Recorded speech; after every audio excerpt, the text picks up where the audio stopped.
informação e conhecimento. Hoje nós temos o Conexões em parceria com a área de Relações Institucionais. A Soraya está aqui representando a área com a gente. E é uma homenagem, na verdade, ao nosso mês da alimentação saudável, que aconteceu esse mês. Então a gente traz um painel para vocês para falar sobre a alimentação nas diferentes fases da vida. Então a gente tem a Vera, do Instituto C, falando um pouquinho de aleitamento materno. A gente tem a Júlia, do Carrefour, falando de transição alimentar. E por último a gente vai ter a Ana, falando do Einstein, falando um pouquinho sobre alimentação na terceira idade.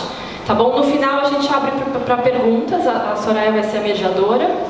E depois, se vocês quiserem fazer perguntas, fiquem à vontade. Agradeço a presença de vocês, muito obrigada por estarem aqui conosco. E a presença também de quem está online com a gente. Também, se quiser fazer perguntas, fiquem à vontade. Vera, por favor. Obrigada.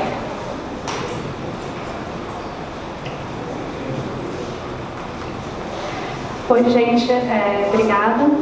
Eu sou a Vera, eu sou fundadora do Instituto C.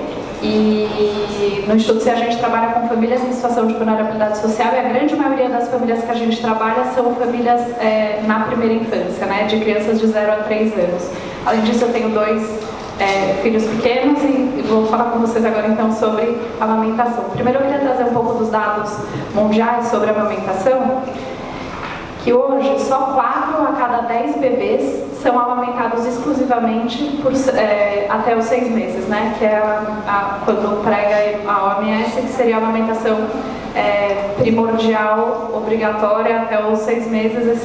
Esse dado mundial, infelizmente, ele é bem baixo, né? Hoje só tem 4 a cada 10 famílias, a cada 10 bebês. E esse dado, ele é menor ainda entre os países desenvolvidos. Então, por incrível que pareça, nos países desenvolvidos, só 2 a cada 10 bebês são amamentados exclusivamente a cada 6 meses. E nos últimos 5 anos esse dado caiu ainda mais, né? Caiu 5 pontos percentuais nos últimos 5 anos. Já entre os países em desenvolvimento, o índice é maior. Então, a média de amamentação é 5 para cada 10 bebês, em países com a renda mais baixa, e principalmente os países que têm o maior índice de amamentação são Ruanda, com 86% dos bebês sendo amamentados exclusivamente, Burundi, 82%, e Sri Lanka, com 82% também. E outro dado interessante é que nas áreas rurais também o índice de amamentação exclusiva é maior do que nas áreas urbanas, né? E aí a gente fica pensando, por que isso acontece?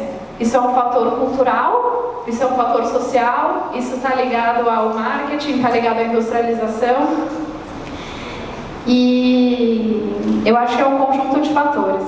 Mas eu trouxe para vocês aqui uma pesquisa da Raquel Bernal, que é uma pesquisadora colombiana, que entre todos os índices que falam sobre o desenvolvimento infantil, o único índice que as crianças pobres têm mais vantagem em relação às crianças mais ricas é justamente em relação à amamentação exclusiva. Então vocês podem ver aqui nesse gráfico, nesses 5 países, né, em que foi feita essa comparação, Bolívia, Colômbia, Haiti, Peru e República Dominicana, em todos eles, as crianças mais ricas foram amamentadas por menos tempo em comparação às crianças mais pobres. Então fica já uma questão, né? Será que, de fato, é todo esse marketing que a gente tem em cima das pessoas, principalmente com mais informação, que a amamentação ela acaba entrando como secundária em relação aos produtos que são oferecidos para complementar a amamentação infantil? Vou trazer para vocês agora um pouco da realidade que a gente vive no Instituto C. Hoje a gente atende 130 famílias em vulnerabilidade social que têm crianças com alguma doença crônica. Dessas famílias que são atendidas por nós hoje, só 12 famílias amamentaram exclusivamente por algum tempo seus bebês. E são famílias extremamente vulneráveis que a gente está falando aqui. E por que isso acontece, né? E a média de amamentação exclusiva foram de 3 meses. É claro que essas mães elas têm uma situação muito diferente porque todas têm um filho doente. Então, em muitos casos, o bebê foi internado e aí elas tinham que lidar com o bebê internado e com os outros filhos dentro de casa. E aí fica difícil mesmo a mãe ter uma amamentação exclusiva quando ela tem tantos fatores para ela lidar. E quando um filho é internado, realmente, muitas vezes outras, a mãe já tem que introduzir a fórmula pela distância que ela fica do hospital, porque ela não, o hospital não tem um banco de leite para ela conseguir tirar leite e armazenar para conseguir fornecer para o filho enquanto ela não está lá, enfim. Então, nos dados do Instituto C, a gente tem esse fator bem relevante também. Mas é interessante notar que, dentre as mães atendidas, existe uma prevalência de amamentação entre as mães bolivianas. Em geral, mesmo as mães que têm alguma criança doente, que são bolivianas, elas mantêm a amamentação exclusiva por mais tempo. E por que isso acontece, né? É pela falta de divulgação sobre a importância da amamentação? Seria por propaganda da indústria, dos produtos industrializados? Falta de rede de apoio e informação, porque realmente é difícil pra caramba amamentar, ainda mais se a sua rede de apoio não te dá esse suporte necessário? Ou é por falta de conselhos bons e falta de estímulo dos próprios hospitais, das próprias UBSs que essas famílias frequentam? E aí são diversos casos que a gente ouve, das famílias que a gente atende, vindo do próprio hospital e com uma guia médica, com receita médica pedindo espessante, engrossante, indicando mucilon para as famílias que têm bebês menores de 6 meses, bebês de 6 meses a 12 meses, enfim, em que esse tipo de alimentação seria totalmente desnecessário e obviamente a gente não fornece esse tipo de benefício, né, para as mães que a gente atende. Mas sim, né, por outro lado, para todas as mães que têm filhos pequenos, menores de 12 meses, quando elas não conseguem amamentar, a gente oferece toda a fórmula infantil, leite especial que é necessário, principalmente quando a mãe não tem condição de seguir com a amamentação exclusiva, e essa é a melhor, sim, alternativa para que ela possa oferecer alimentação saudável para o filho dela, né? Só que o interessante de todos esses dados que eu falei é que o índice de amamentação mundial ele cresceu muito nos últimos. Ele primeiro teve um declínio, né, a partir do século XIX, e foi por conta da inserção da mulher no mercado de trabalho, por diversos mitos sobre a amamentação, por conta da industrialização, sim, e por conta de todo esse marketing sobre chupetas, mamadeiras, produtos que não favorecem a amamentação e que produziram um impacto forte na mortalidade infantil por conta da introdução precoce do leite de vaca para crianças de 0 a 6 meses e não da introdução correta nessa faixa etária, né? Mas, no Brasil, nos últimos 30 anos, o índice de amamentação exclusiva, ele aumentou de 3%, então só 3 bebês eram amamentados exclusivamente na década de 80, para quase 40% em 2006, que é o último dado que a gente tem disponível. Então já é um aumento gigantesco, né? Assim, tipo, como o Brasil conseguiu, apesar de todas essas dificuldades, conseguir avançar tanto nesse número. E por que a gente conseguiu isso? Porque o nosso país, apesar de todos os nossos problemas e dificuldades, tem muitas campanhas a favor da amamentação e que promovem a amamentação saudável.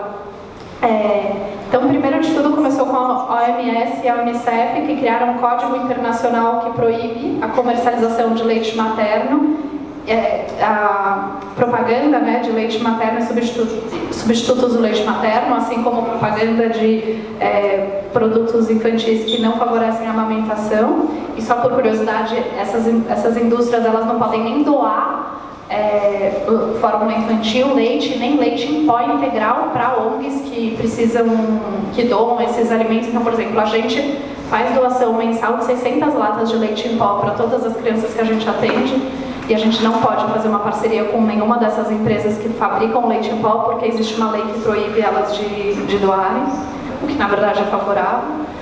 E entre as outras ações, né, começou a abertura para alojamento conjunto, a criação de banco de leite em alguns hospitais, a licença maternidade para as mães, teve a constituição, a criação do ECA. Desde então, né, começou a Semana da Amamentação, a Mundial da Amamentação, que acontece na primeira semana de agosto. Existe implantada também a Rede Amamenta Brasil, que é de 2012, que é para incentivar más práticas e más conselhos das UBSs e dos profissionais de saúde que atendem as famílias em relação à amamentação. Então, é para primeiro incentivar a amamentação exclusiva até os 6 meses e depois a continuação da amamentação até os 2 anos. Tem também agora a SEI Amigo do Peito. Então, aqui em São Paulo tem diversas creches que têm esse selo SEI Amigo do Peito para favorecer o aleitamento infantil e a continuação do aleitamento mesmo para as crianças que estão em creche, nas creches, para as famílias deixarem o leite, para que o leite seja tomado durante o período que a criança está lá. Teve também o Marco Legal da Primeira Infância e agora, além da Semana Mundial de Amamentação, agosto é conhecido como o mês do Agosto Dourado, né? E aí todas essas iniciativas, então, além de fazer com que o índice do Brasil tenha aumentado, já está trazendo o Brasil como um dos países a favor da amamentação e com destaque na amamentação em revistas de destaque mundial da ciência, né, como a The Lancet. Só que os dados ainda estão bem inferiores ao que a OMS prega e o que a Unicef prega. E acho que é isso que a gente tem que lutar, né? O quanto a gente consegue trabalhar para favorecer em prol, né, da amamentação exclusiva até os 6 meses. Porque ela traz uma série de vantagens para o bebê e também para a mãe, né? Além do vínculo mãe e bebê, tem a questão da imunização do bebê e do valor nutricional que só o leite materno tem. Ela promove o desenvolvimento correto da cavidade oral, né, que muitas vezes pode ser prejudicado pelo uso da chupeta e da mamadeira. Ela traz menos chances do bebê desenvolver obesidade quando for uma criança ou um adulto. Não tem custo, então principalmente para essa população com pouco acesso, de baixa renda, né, com pouco acesso à forma infantil, à complementação correta, ao aleitamento materno, esse é um fator bem importante. Tem vários fatores associados a ganho de melhoria na saúde, né? Então, controle de pressão, além de para a mãe gerar uma grande ajuda para a perda de peso após a gestação e diminuir a chance de câncer de mama. Mas quais são os 3 fatores para mim que são fundamentais para o sucesso da amamentação? Primeiro é a questão da informação, e é isso que a gente trabalha muito com as mães que a gente atende, que são mães que muitas vezes têm uma dificuldade enorme de saber que não existe leite fraco, que o leite dela é suficiente para alimentar o bebê dela e que sim, ela pode continuar amamentando, que o bebê dela vai ganhar peso e crescer dentro do ritmo que é esperado para ele. Tem a questão da rede de apoio, que acho que também tão fundamental quanto a amamentação, que rede de apoio a gente está falando, né? Pode ser do marido, do companheiro, do pai, pode ser da família, da mãe, dos irmãos, pode ser dos profissionais de saúde que atendem essa gestante logo, e a puérpera, né, logo depois que ela tem o filho, e pode ser também todos nós em contato com qualquer mãe, assim que ela que ela ganha o bebê, e ela estava tão preocupada com o momento do parto, sem pensar em como seria esse momento da amamentação, que é como ela vai seguir dali para frente. E o quanto a gente só estando junto, dando apoio, oferecendo conforto para a mãe, sem entrar tanto no mérito, né, de todos os especialistas de qual é a pega correta, se está certo ou se está errado, porque a mãe fica ouvindo milhares de palpites, mas oferecer uma água, oferecer o conforto e principalmente estar ali para apoiá-la, mas lembrando sempre que é fundamental que a mãe tenha disposição física e emocional, porque acho que para quem já passou por essa situação e logo ali que o bebê nasce, você está com milhares de informações na cabeça e para quem tem acesso a muita informação, essa questão da amamentação exclusiva ela é bastante martelada como fundamental para o excelente desenvolvimento do bebê e a mãe fica numa pressão absurda para conseguir amamentar exclusivamente. Então, esse é um ponto importante também para a gente ter um balanceamento e entender qual é o equilíbrio ideal entre a mãe ter a sanidade suficiente para continuar bem emocionalmente para cuidar do seu bebê, mas também poder manter a amamentação dentro do possível. Enfim, é isso que eu queria trazer para vocês. Muito obrigada.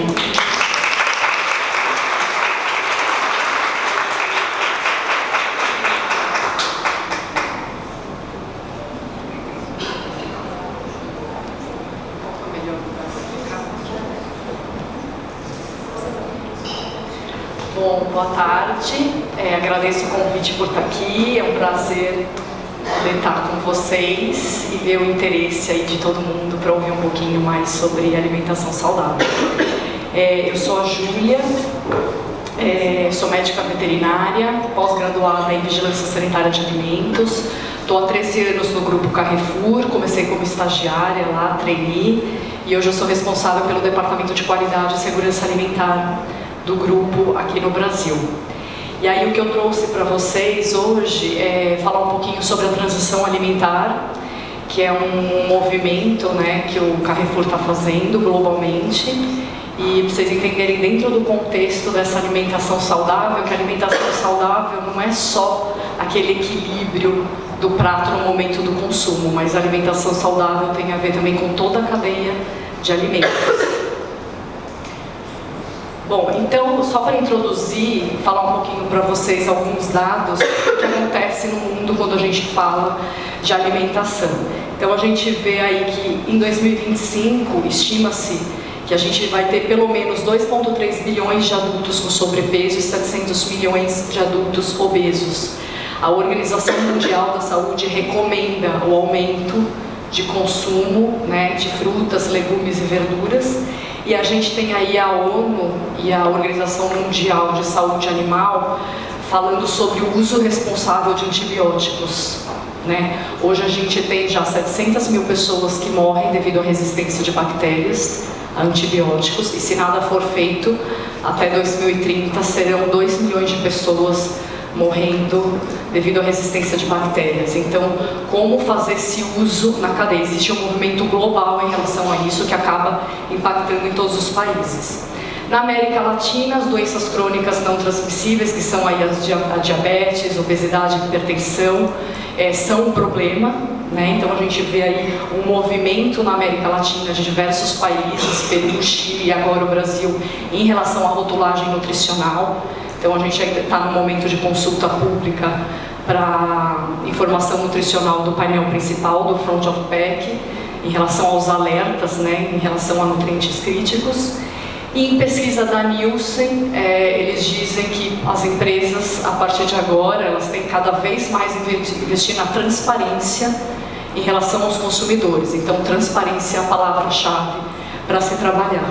E aí no Brasil a gente tem mais da metade das pessoas com sobrepeso, tem várias políticas de alimentação e nutrição. O Ministério da Saúde e o Ministério da Agricultura tem um plano de ação em relação ao combate ao uso discriminado de antibióticos em animais de produção.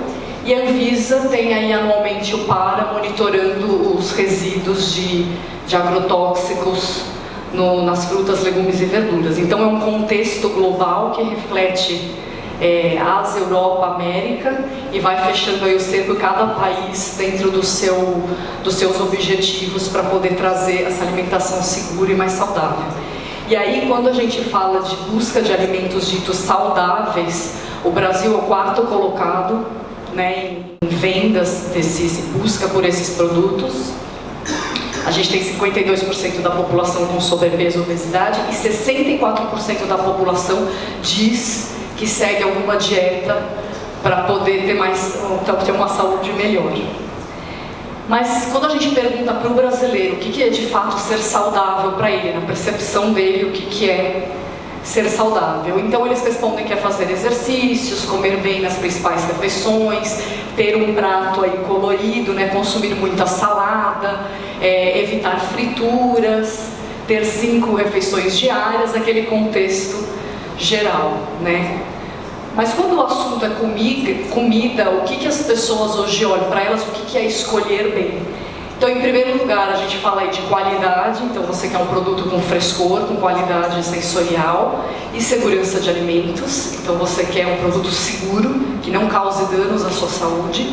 E eu posso dizer para vocês que isso já é passado, não é, a gente já pressupõe que isso existe, então os consumidores buscam muito mais do que isso.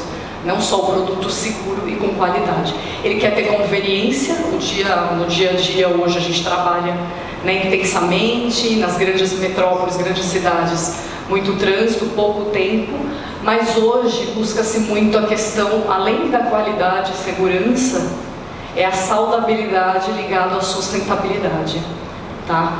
Então, na pesquisas da Nielsen e Google Trends, a gente tem aí 91% das pessoas dizendo que acreditam que o bem-estar animal propiciam alimentos de melhor qualidade, 81% se preocupam em ter uma vida saudável, 70% diz que se o produto tiver o mesmo preço e tiver um selo de bem-estar animal, ele compra o produto, seria um motivo de decisão.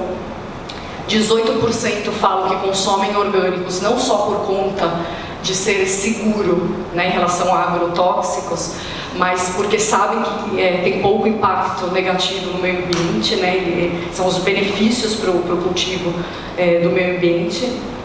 51% dizem que verificam a lista de ingredientes dos alimentos.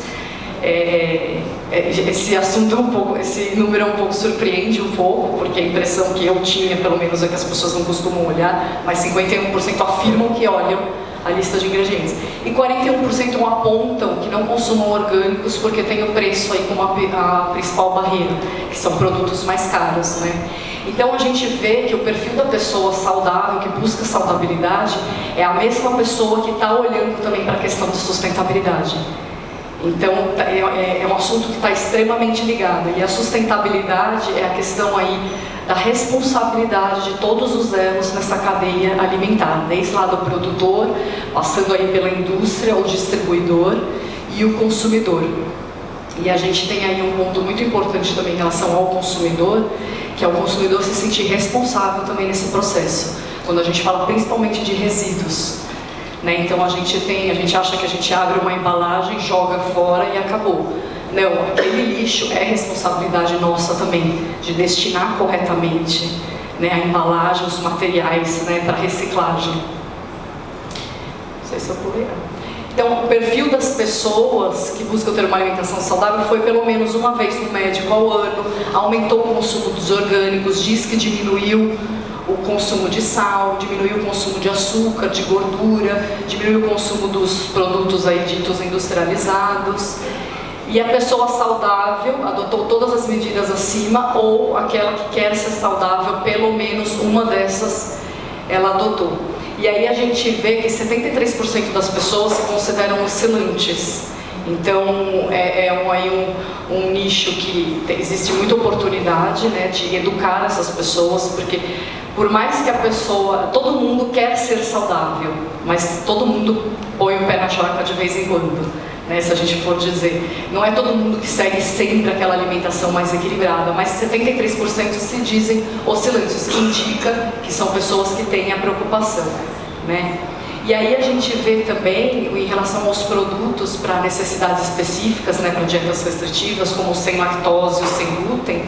Então a gente vê aí que 15% das pessoas que procuram produtos sem lactose são pessoas que não são intolerantes à lactose, né? E 26% procuram dietas sem glúten, né, produtos sem glúten, e não são celíacos. Então aí tem uma questão também do modismo versus a saudabilidade, e a pessoa tem também uma oportunidade aí, muitas pessoas procuram mesmo não precisando consumir aqueles produtos. E aí fica aí a pergunta, como que a gente pode ajudar, principalmente nós estando na ponta, no varejo, como que a gente pode ajudar as pessoas a fazerem melhores escolhas, né? Então a gente tem aí como distribuidores de alimentos, ampliarem a oferta dos produtos frescos e equilibrados, tornar o orgânico mais acessível, então fazer um movimento na cadeia e apoiar esses fornecedores, esses produtores de orgânicos e trazer esse produto de uma maneira mais acessível, né, em termos de preço. Controlar a qualidade dos produtos desde a origem, então rastreabilidade, não tem mais discussão, tem que fazer, tem que rastrear esse alimento desde lá da sua produção até o consumo.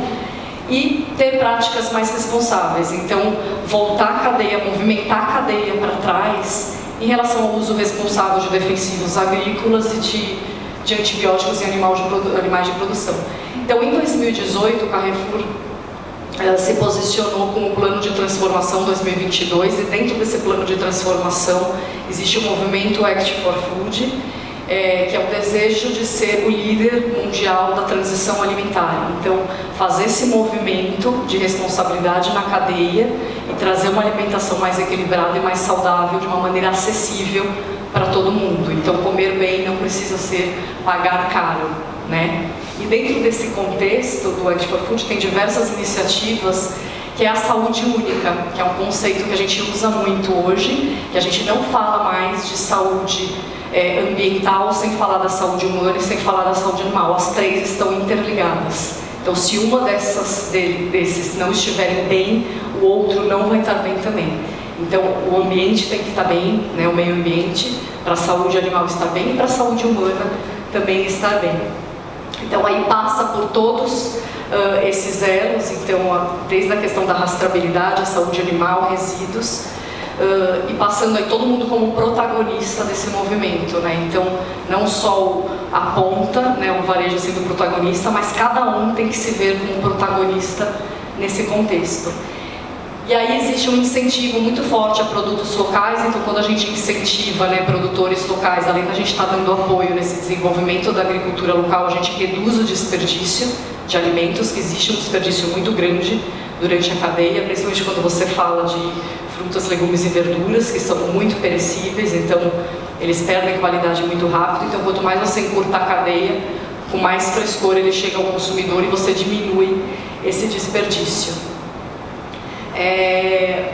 Produtos orgânicos e equilibrados de maneira acessível, então disponibilizar de uma maneira na loja que seja mais fácil para localizar aqueles produtos que são ricos em grãos e sementes, né, que são os nutrientes positivos que a gente fala, os produtos zero, então zero açúcar para diabéticos, o sem lactose e o sem glúten para as pessoas que têm uma restrição poderem ter um acesso a um sortimento maior desses produtos e não por ter uma dieta já restritiva, que eu não gosto muito desse nome, dieta restritiva, mas mais uma necessidade específica, ele poder não se restringir em comer algumas coisas, então incentivar também o aumento desse sortimento.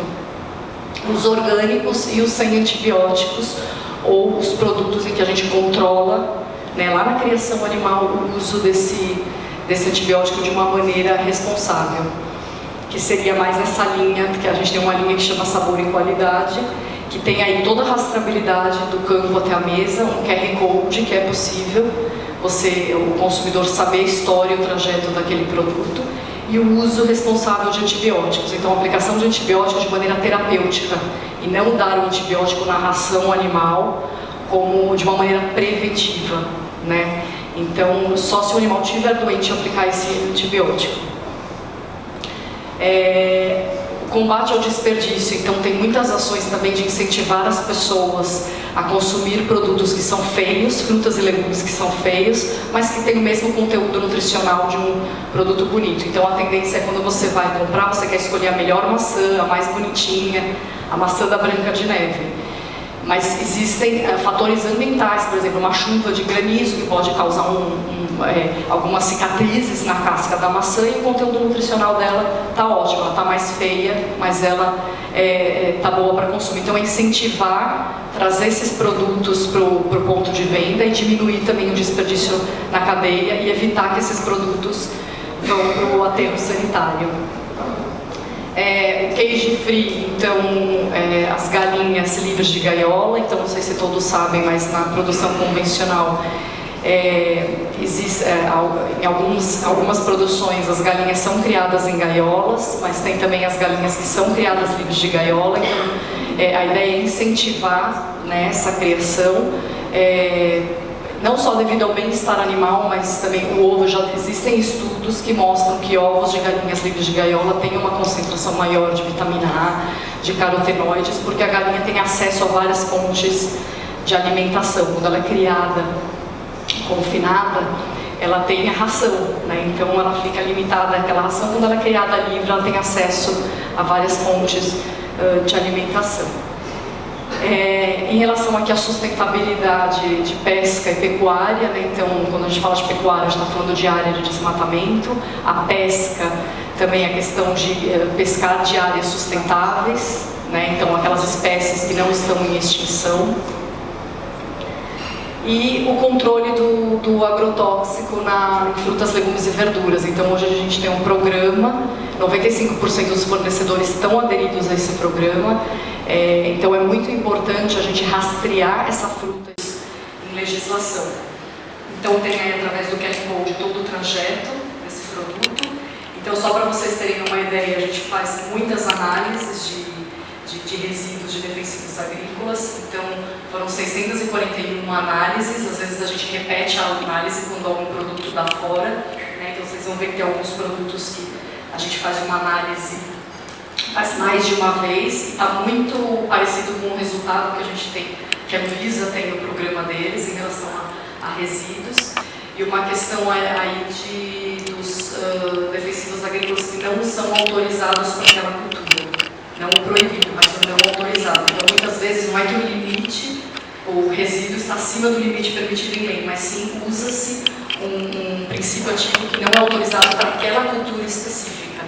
Então, o que a gente tem conversado muito e debatido muito é desenvolver para as outras cadeias os princípios ativos corretos.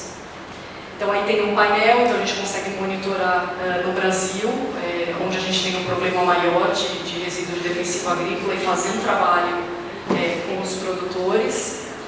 E na marca própria, que são os produtos que vêm da indústria, a gente está aí fazendo todo um trabalho de reformulação dos produtos, principalmente em relação ao nutriente crítico, né? Então gordura saturada, sódio e açúcar. Então reformular esses produtos, trazer esses nutrientes críticos para uma quantidade mais reduzida, pensando aí na saúde do consumidor. E aí a gente tem alguns desafios, então a questão dos claims, para a gente colocar nos rótulos, a gente tem uma questão regulatória aí para colocar claims, então a gente não pode fazer alegações sem comprovar todas essas alegações. Muitas vezes o consumidor não entende todas essas alegações, e existem alguns, por exemplo, sem cores, sabores artificiais. O consumidor não pagaria mais para comprar um produto desse. Em compensação, tem uma adesão muito grande do consumidor em relação a claims como orgânicos, adição de vitaminas e minerais, alto teor de fibras e baixo teor de sódio. Então as pessoas procuram produtos com esses claims.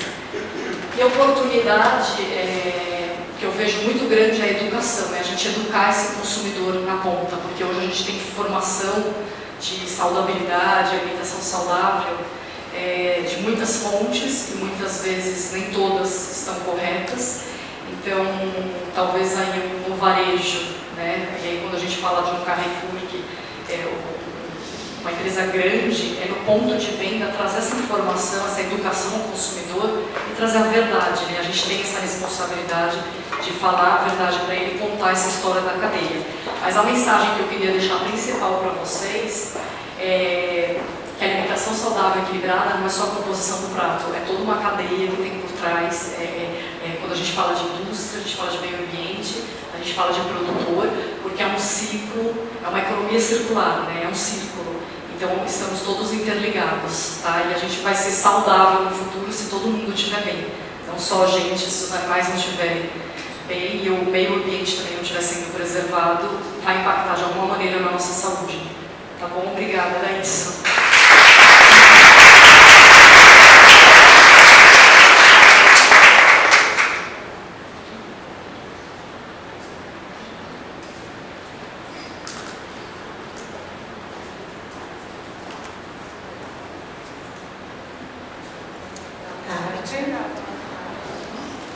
Meu nome é Ana Paula, eu sou nutricionista residencial israelita Albert Einstein. Lá hoje vivem 120 idosos e eu atendo diariamente com eles.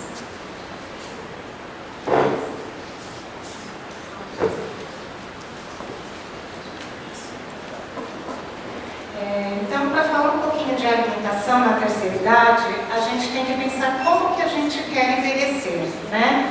Eu gosto sempre de mostrar essa foto porque todas essas idosas podem ter por volta dos seus 75 anos e estarem nesses diversos níveis de dependência. Então, dependendo das escolhas que nós fazemos ao longo da nossa vida, a gente pode envelhecer saudável, com um pouquinho de dor, utilizando uma bengala, ou um andador, ou até uma cadeira de rodas. Então, vai depender mesmo do estilo de vida que a gente vai levar ao longo da nossa vida, através das nossas escolhas. E por que falar da alimentação? Porque a alimentação é um desses alicerces. A alimentação que vai nos ajudar, né, além de atividade física, algumas outras coisas, mas a alimentação é uma das bases que vai nos ajudar nesse envelhecimento que a gente fala, um envelhecimento mais ativo. Um envelhecimento onde eu não dependa de outra pessoa para cuidar de mim, onde eu consiga viver bem, onde eu não precise consultar tantos médicos, tantas internações hospitalares, onde eu seja um idoso mais ativo. E antes de falar um pouquinho da alimentação, eu sempre gosto de falar das alterações que acontecem no nosso organismo quando a gente envelhece. Então, a gente atinge a vida adulta, por volta dos 30, 40 anos, a gente começa a ter perdas em todo o nosso organismo, infelizmente. Então, além da parte que eu nem coloquei aqui, além da parte da composição corporal, que nós mulheres acabamos percebendo que tem bastante diferença, né? Então, o que a gente comia aos 25, 27, 28 anos, quando a gente chega nos 35, 40, se a gente continuar comendo a mesma quantidade de alimento, a gente já sente diferença nas roupas. Então, imagina isso com 50, 60 anos. Além disso, tem outras alterações quando a gente chega na fase idosa, que é acima dos 60 anos. O idoso acaba perdendo um pouco do olfato, paladar e visão. Perdendo o olfato, a gente acaba interferindo totalmente no sabor dos alimentos. Eu tinha algumas idosas que se queixavam bastante da alimentação que a gente oferece lá no residencial. E aí eu fiz uma atividade, que vou até mostrar no final, onde eu vendei os olhos delas e coloquei algumas ervas, alguns temperos para elas descobrirem o que tinha ali. E a grande maioria não reconheceu o cheiro de um café solúvel, o cheiro de uma canela, o cheiro de uma pimenta, o cheiro de um manjericão. E a gente sabe que o nosso paladar é composto, né? Primeiro a gente sente aquele cheiro da pipoca, do café, da comida, para depois a gente começar todo o processo de alimentação e digestão. Além disso, o idoso também perde a capacidade mastigatória, então é importante a gente, ao longo da nossa vida, a gente cuidar dos nossos dentes, para a gente chegar lá no nosso envelhecimento com uma dentição apropriada e com isso a gente conseguir comer os alimentos de nossa preferência. Além disso, a gente tem uma atrofia da nossa mucosa gástrica também, com o envelhecimento. Então, com o passar dos anos, a gente vai tomando uma série de medicamentos e todos eles vão interferindo nessa capacidade gástrica. E isso também atrapalha um pouco a nossa digestão. Também temos alterações intestinais, então os alimentos já não são tão bem absorvidos enquanto a gente está jovem ou adulto. Nível socioeconômico também acaba interferindo na aceitação alimentar do idoso.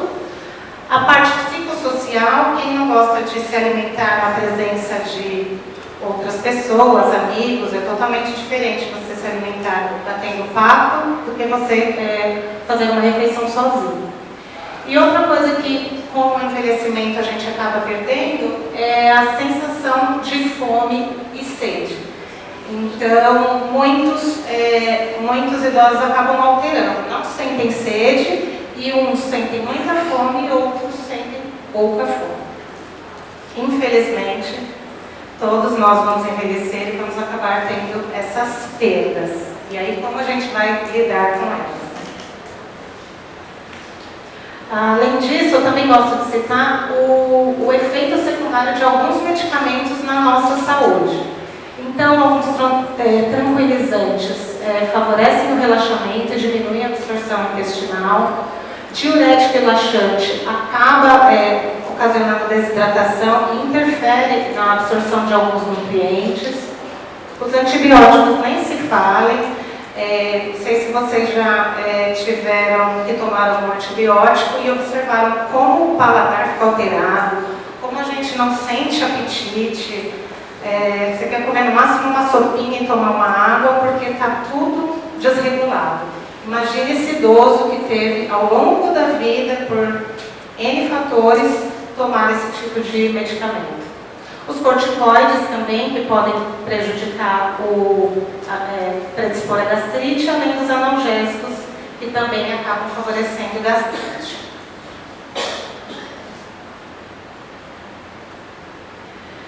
Então, eu trouxe para vocês esse estudo do POF 2008-2009, um estudo feito no Brasil, para uma pesquisa de orçamento familiar, para ver como que o idoso estava se alimentando. E esse estudo chegou à conclusão de que os idosos têm uma inadequada ingestão das vitaminas A, D e E. Vitamina A envolvida na visão, vitamina D envolvida na parte óssea, vitamina E, que é um grande oxidante, né? Inadequação do cálcio, super importante pensando na prevenção de osteoporose, magnésio e piridoxina. Então, demonstrou que 1/3 dessa população que foi pesquisada, foi uma pesquisa gigantesca, trouxe para a gente que 1/3 da população não consome a quantidade adequada de frutas, verduras e legumes, infelizmente.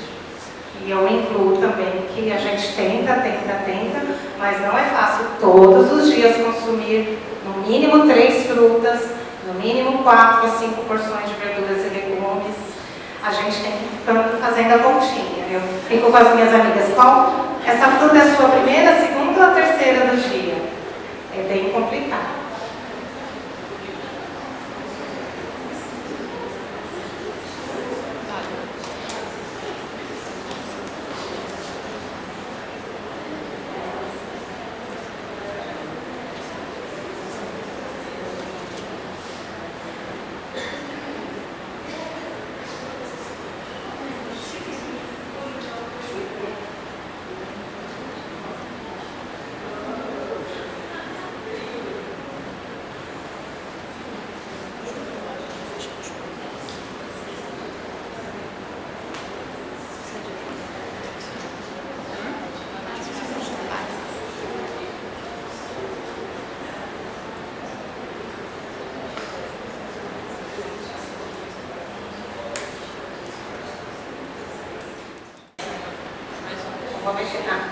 Aí o Ministério da Saúde, em 2010, criou a pirâmide alimentar do idoso, né? Então, de acordo com todas essas alterações que eu falei para vocês, que a gente acaba tendo com o envelhecimento, essa é a pirâmide que o Ministério da Saúde acabou criando. Então, na base da pirâmide, seria a parte da hidratação, né?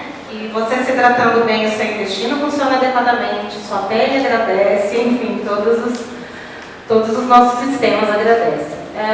Depois da parte de hidratação, tem a parte de pães e cereais fortificados. Então, é onde a gente deve optar pelos grãos integrais, né? Então, ao invés do pão branco, optar por um pão integral, acrescentando cada vez mais alimentos ricos em fibras na nossa alimentação. Aí aqui é a parte da pirâmide que eu falei, o grupo dos vegetais, de 3 a 5 porções, e das frutas de 2 a 4 porções. É difícil a gente conseguir chegar nessa meta porque os restaurantes comerciais acabam oferecendo uma gama muito grande de outros alimentos atrativos, né? Então você olha naquela bancada, tem um monte de fritura, pastelzinho, queijinho, mandioca, e se você não se não trabalhar a sua mente para montar um prato mais saudável, você acaba caindo na onda deles e a gente acaba consumindo um maior número de gordura saturada, né? Depois tem a parte de leite, iogurte, carne, aves, peixe, grãos e ovos. E lá no topo, gorduras, óleos e doces, consumir com moderação. E no topo mesmo a suplementação de cálcio, vitamina D, B6, B12, ácido fólico, vitamina C e zinco, que vai depender dos exames, né? Você vai estar fazendo um acompanhamento médico e se houver necessidade, a gente precisa suplementar.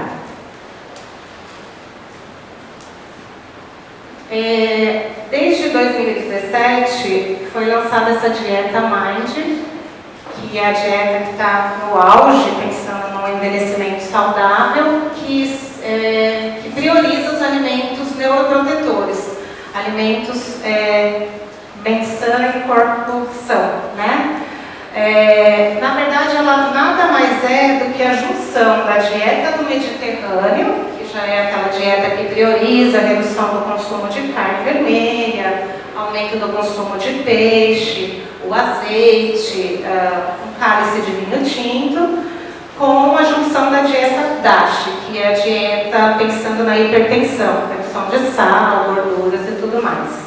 Então, criaram uns 2, 3 anos atrás a dieta Mind, com os alimentos neuroprotetores, né? Então, os 10 alimentos que eles incluíram nessa dieta com fatores neuroprotetores são o azeite, entra aí mais uma vez, o feijão, que pode ser feijão, ervilha, lentilha, grão de bico, todas as leguminosas, os grãos integrais, como eu falei. Então, sempre que possível, tentar trocar um arroz branco pela integral, uma massa pela integral, o pão francês pelo pão integral. A gente sabe que tem vezes a gente quer comer um pãozinho francês, mas quanto maior a frequência dos integrais, melhor, né? As folhas verdes escuras, por conta dos antioxidantes. As vermelhas, né? Então, amora, morango, que a gente tem aqui no Brasil, além das berries. Aumento do consumo de verduras e legumes. Frango e peixe, pensando na redução, né, do consumo de carne vermelha e aumento do consumo desses 2 tipos de proteína. E nozes e castanhas, além do cálice pequeno de vinho tinto, que também pode ser substituído pelo suco de uva de boa qualidade. Não há necessidade de ser o vinho tinto. Tem estudos demonstrando que o suco de uva integral também tem boas quantidades de polifenóis.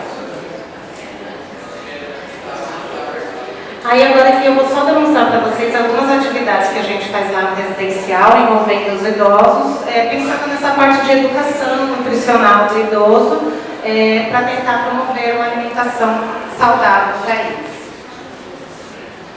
Então aqui é a nossa oficina culinária, que a gente faz uma vez por semana. Então aqui a gente tenta incluir aqui verduras, legumes e frutas, ali em cima guacamole, aqui embaixo a gente estava fazendo um outro preparo com legumes. Então dentro dessa atividade, além deles ajudarem cortando os alimentos, escolhendo a receita, a gente também vai tentando introduzir uma maior quantidade de verduras e legumes na alimentação deles. Aqui é um outro trabalho que a gente faz lá, de educação nutricional continuada. Então a gente fala também um pouco da pirâmide e aqui a atividade da venda nos olhos, que eu falei para vocês, com os temperos, que foi onde eu observei, né, verifiquei na verdade, a perda do olfato grande dos idosos que mais se queixavam da alimentação. E aqui são as festividades, a dança-cena, demonstrando que a alimentação permeia tudo isso daí, né? E aqui saiu viradinho, mas eu gosto sempre de mostrar essa foto, porque esse idosinho tinha somente 20% de funcionamento do seu coração, e ele chegou para morar lá no residencial, e ele se apaixonou, e ele viveu super bem por uns 3, 4 anos, porque aos 80 e tantos anos ele se apaixonou. Então, a gente tem duas certezas na vida, que a gente vai envelhecer e que a gente vai morrer. Então, que a gente envelheça da melhor forma possível. Muito obrigada.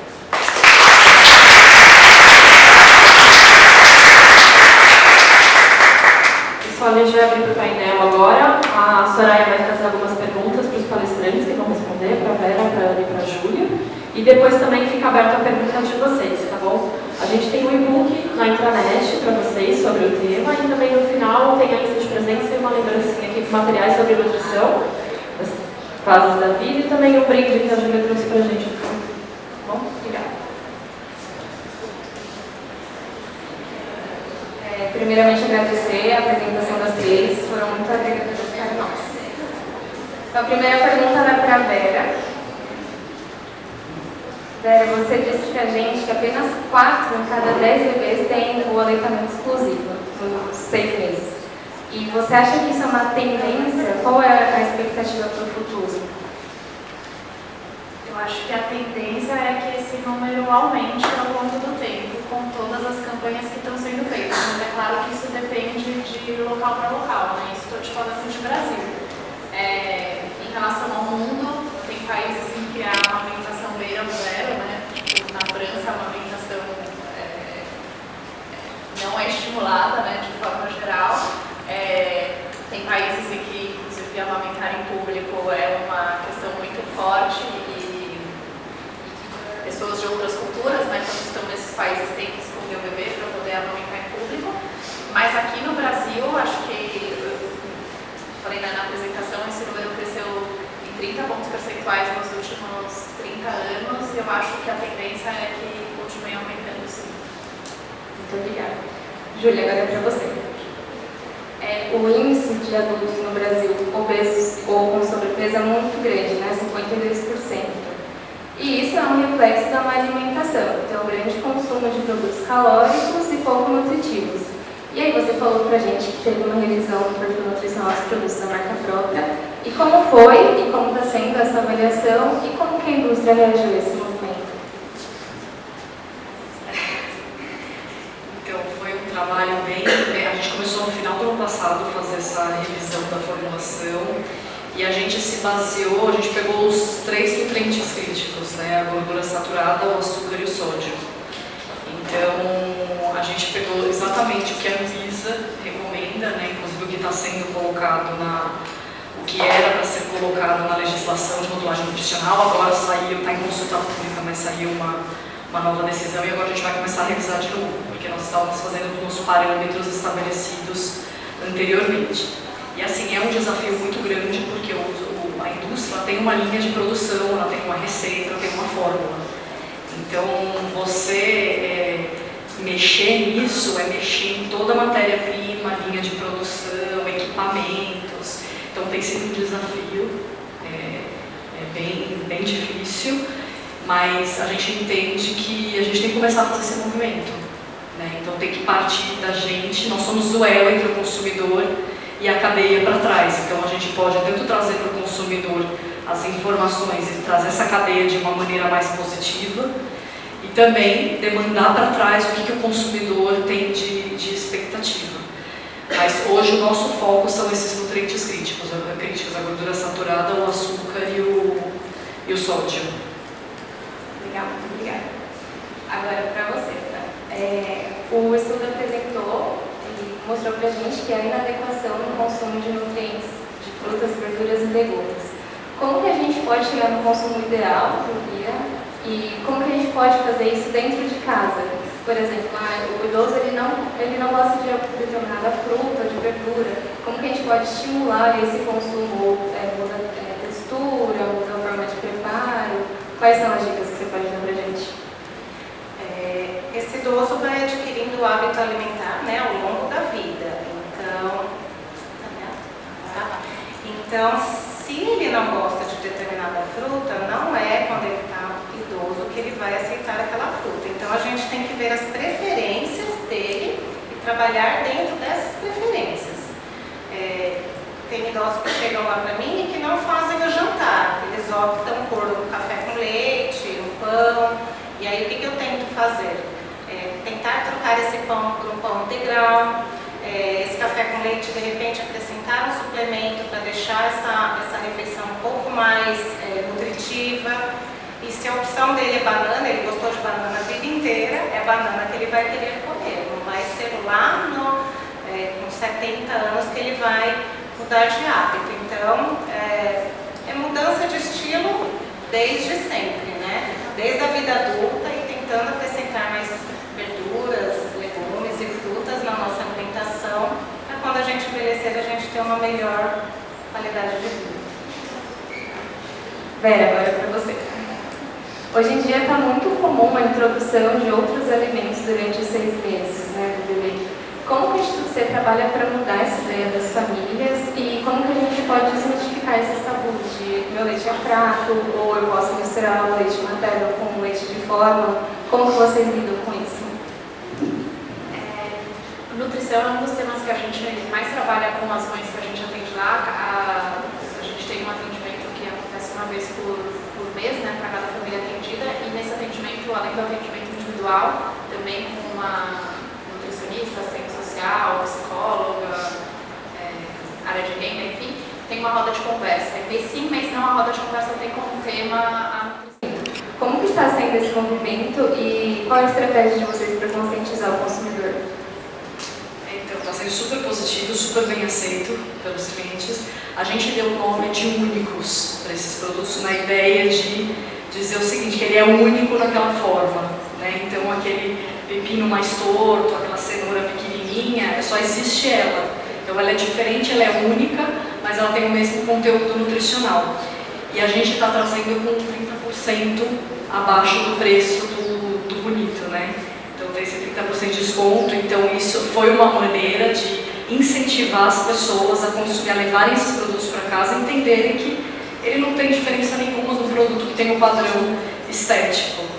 E outras iniciativas são produtos que já estão com uma maturação mais avançada, uma manga, né? A gente acaba fazendo suco, a gente faz degustação na loja, para não ir pro aterro sanitário, para a caçamba de lixo, né? E doações para banco de alimentos. Então, a gente tem alguns bancos de alimentos que são cadastrados, então produtos que estão próximos ao vencimento, e a gente tiraria da área de vendas e também descartaria, a gente doa para o banco de alimentos para que seja utilizado o mais rápido possível e não se perca o produto.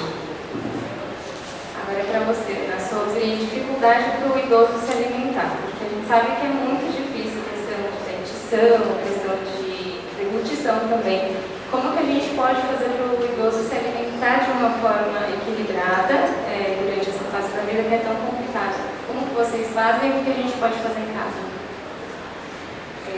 Primeiro a gente tem que tentar descobrir qual que é a causa dessa dificuldade de alimentação. Então, muitos idosos a gente começa a perceber que eles estão se alimentando e eles começam a tossir. Então, significa que ele pode estar com algum problema de deglutição. Então, aí a fonoaudióloga vai e avalia e acaba alterando a consistência. Então, aquele arroz que era um arroz normal passa a ser um arroz mais papa, uma carne que era um bife já vira uma carne mais desfiadinha com molho, até por conta dessas perdas que eu falei. Perde paladar, perde saliva. Então, a gente tem toda uma equipe que vai avaliar aquele idoso, perceber qual que é a dificuldade dele para conseguir intervir. A terapeuta ocupacional, por exemplo, vai perceber que está com dificuldade para levantar o braço, levar até a boca, para realizar a alimentação, né? Que muitos com algum tipo de Alzheimer, alguma demência, ou até com sequela de um AVC, alguma coisa, ele pode ter essa dificuldade. Então, primeiro, vamos supor que esse idoso está em casa, descobrir qual é essa dificuldade, descobrir onde ele está reduzindo, tendo essa dificuldade na alimentação. E assim, a gente sempre orienta que o geriatra é o médico mais apropriado para cuidar desse idoso. O geriatra ele vai fazer uma avaliação global, completa, e depois ele vai encaminhar esse idoso ou para o nutricionista, ou para o fonoaudiólogo, ou para o terapeuta ocupacional, fisioterapeuta, enfim, para quem ele acha necessário para auxiliar, para que esse idoso não fique desnutrido e perde mais, enfim, tenha várias outras complicações. internações. Por isso que é sempre bom ficar de olho em casa, se a gente tem idoso, para ver qual é a principal dificuldade dele. Isso, lembrando da hidratação também, né? Que eles não lembram de beber água. E se não gosta de água, pode tomar um chazinho, pode tomar um suquinho de laranja. O importante é a gente não percebe que o idoso desidrata. De repente ele vai parar no pronto-socorro e ele está desidratado. Ainda mais agora que começa com o calor chegando. Agora, para você, né? Você mostrou os programas que o governo oferece para a amamentação exclusiva. Eu queria saber se eles realmente são eficientes e eficazes para a promoção de educação e também realmente para estimular o aleitamento materno exclusivo. Eu acho que os programas eles foram o grande gancho da mudança, do aumento, né, da amamentação no Brasil. E né, não tem jeito, o governo eles têm um poder de comunicação muito maior do que qualquer organização menor e individual, mas todos esses programas que foram sendo criados, acho que primordialmente, né, o Agosto Dourado e a Semana Mundial da Amamentação, junto com as ações específicas da OBS para valorizar a boa informação divulgada pelos profissionais, foram e são fundamentais para o aumento da amamentação. Acho que sempre a informação chegar a quem precisa é um gancho para a mudança de comportamento de qualquer tipo de atitude que a gente queira. Júlia, agora a gente sabe que é uma tendência o mercado oferecer cada vez mais produtos saudáveis, orgânicos. E você acha que o consumidor realmente já está disposto a pagar mais por isso? E como que vocês fazem para estimular o uso? Porque a gente sabe que a gente precisa consumir alimentos mais saudáveis, porém nem sempre a gente escolhe por isso por questão de custo mesmo. Como que vocês estão estimulando o consumidor? Então a gente vê que esse consumidor que está olhando para a saudabilidade, como eu falei, olha para a sustentabilidade também. E são consumidores que a gente atinge mais através de redes sociais. Então, é através da rede social que a gente faz essa educação. No ponto de venda é muito complicado. A gente percebe que o cliente entra na loja e não lê muito o que está ali. Porque é muita informação. É preço, é oferta. Então, a gente tem usado muito as redes sociais para educar e conscientizar esse consumidor. E em relação a preço, é um trabalho interno mesmo com a cadeia para trás.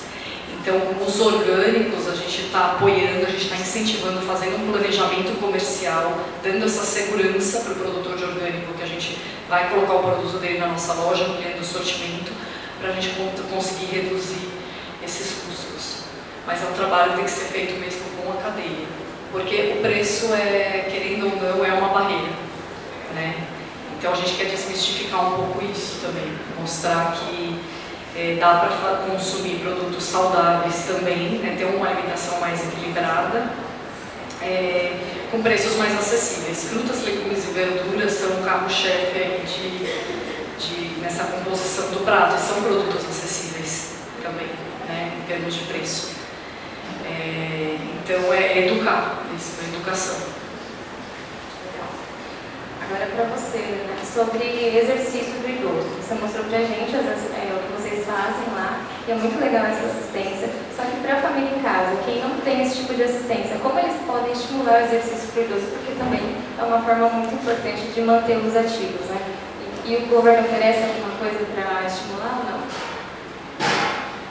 Em casa, tem que pensar no que é preferência. Volto de novo na preferência do idoso. Então, se esse idoso sempre foi um idoso que gostava de fazer caminhada, tentar incentivar algo nesse sentido, se ele gostava de pintar, se ele gostava de ler, ele vai preferir isso, é complicado. Não sei se vocês sabem, mas existem agora centro-dia do idoso. Então, tem algumas famílias que o idoso vive com elas, mas que precisa sair para trabalhar. Então, eles deixam o idoso nesse centro-dia, e dentro desse centro-dia tem diversas atividades de estimulação cognitiva, de fisioterapia, com vários profissionais, e essa família pega o idoso no final da tarde e vai para casa. Então, tem alguns serviços desses públicos e tem uma grande parte particular também. Tem centro de referência do idoso, onde também tem essas atividades, mas a porta de entrada para tudo isso são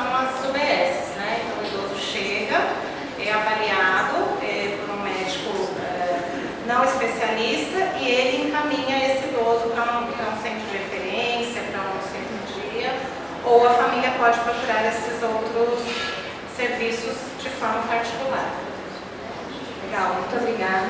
As três. Alguém tem alguma pergunta?